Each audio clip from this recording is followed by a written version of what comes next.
want to see him. He's still in the recovery room, but once they bring him to the ICU, I'll take you down to see him. Baby, you have to be strong for your brother. Sean's the strongest person I know. He took how many bullets? And then he made it to the hospital. And he made it through surgery. And then you had to go back in there and do this to him. Baby. Greg was just trying to help him. And look at what he did. I'll go right there.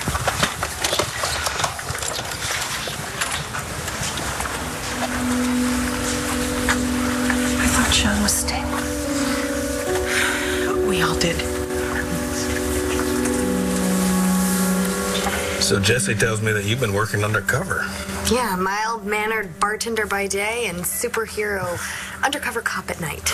Not quite. Well, he's not only brave, he's modest. Jesse, I think you got a keeper here. Son, I'm proud of you. After everything that my daughter's been through in the last year, I was praying for a miracle. A miracle that would give Jessie her life back. And now when I look at the two of you, I realize that my prayers have been answered. And that you're the miracle, Brody. She's the same thing to me, sir. You call me Clint, all right? You know, Brody, I just want you to know, he does not say this to everyone. I admit that I set the bar pretty high when it comes to my daughters. You know, the one thing I do regret is that you never got to know Jesse's grandfather. Because I got a feeling my pa would have liked you. He's in.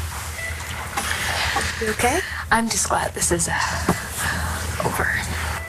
I believe that's just beginning. Looking forward to a new feeling. You know what you can look forward to is a big steak dinner to celebrate. Because Star Manning, she's very dear to this family because, well, you know, the baby that you saved. Once upon a time, she was ours for a while. I know, sir. Clint. There you go. Natalie, why don't we give the two of them some time together? Huh? Thanks, Dad. That's the thing. I love you, Jess. I love you, too.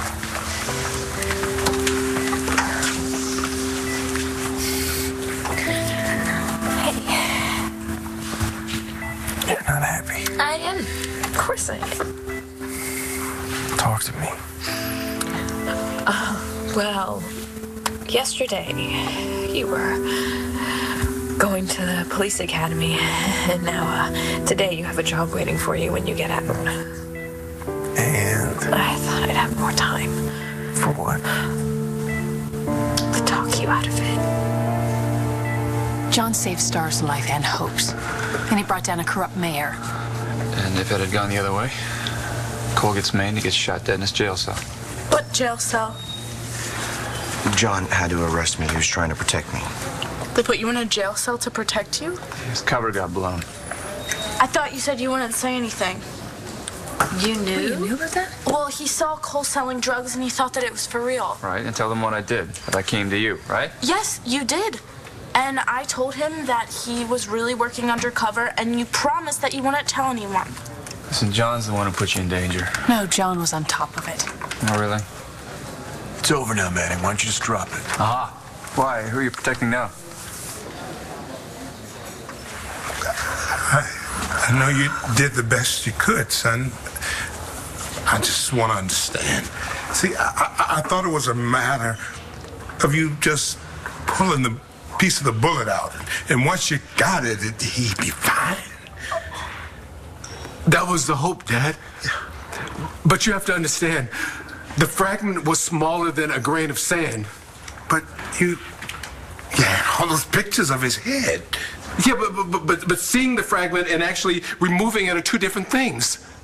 Look, Ma, you remember when Sean and I were little kids, we'd run around barefoot and sometimes we'd get splinters? Yeah, you were always getting those.